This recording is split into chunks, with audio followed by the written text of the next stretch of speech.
இயேசு அழுதார். யாருக்காக? தன் நண்பர் லாசருக்காக அழுதார். அவர் இறந்து அடக்கம் செய்து 4 நாட்கள் ஆகிறது. கல்லறையில் வைத்தாகிவிட்டது.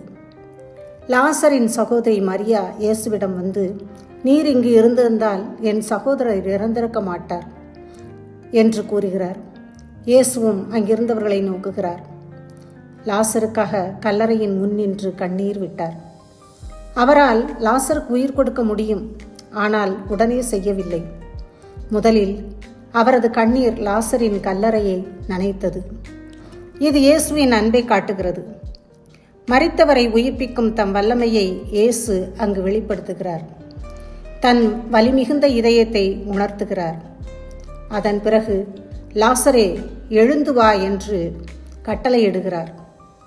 உடனே லாசர் உயிர் பெற்றவராக கல்லறையிலிருந்து எழுந்து வருகிறார். இயேசுவின் வல்லமையை கண்ட அனைவரும் அவரை போற்றினர்.